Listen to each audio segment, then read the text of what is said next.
Welcome to my channel Nadia family blog. Evening हो गई, मैं गुड मॉर्निंग बोलने वाली थी। मम्मा શું કરે?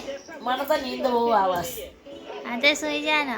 આ હવે દેખે મારે ઠેકાણે આ ડણું જેવું દેખાય છે, અહીંયા ડણું થઈ ગયું છે મમ્મીના. મને એકદમ જ ડાણું થઈ જાય. કોઈ ઈલાજ બતાવો ને કોક. હા ઈલાજ હોય તો કહેજો. આ ડણાનું શું છે? મને પણ આવું અચાનક જ થઈ જાય. અચાનક જ થઈ જાય છે. અત્યારે તો 8:30 થયા છે. દેખો જેઠાલાલ ચાલુ. આ જોવો આજે તો લેટ આવ્યો છે. રોજ તો 8:30 આવી જાય છે. અને મોઢું આમ થાય છે કેમ કે શું બનાવ્યું છે?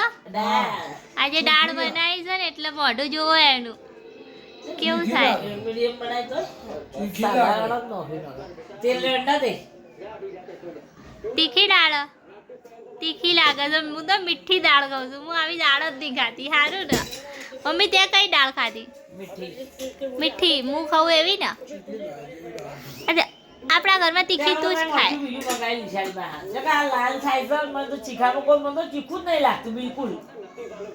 મારું તો બગડી ગયું. આ અઠવાડિયા ખાઉં છું જ તે. હા અને દાળ તો પીળી હોવી જોઈએ. કેટલી લાલ બનશે જો. થાય બધું લાલ લાલ લાલ ચીખું જ નહીં લાગતું. આ કયું મરચું છે? લાલ અરે કશ્મીરી લાલ મરચું. કશ્મીરી મરચું. કશ્મીરી મરચું છે ને દાળનો પણ લાલ કરી કાઢે, કઢીને પણ લાલ કરી કાઢે.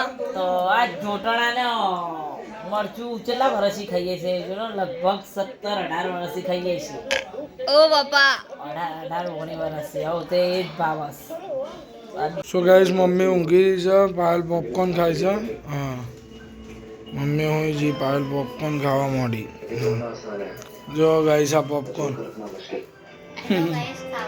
ચલો ખાવા એમ કહે છે. મમ્મા ઊંઘી છે. તો ગાઈસ હું હવે અહીંથી આમ ફરું છું. આમાંથી આમ પોપકોર્ન લીધા.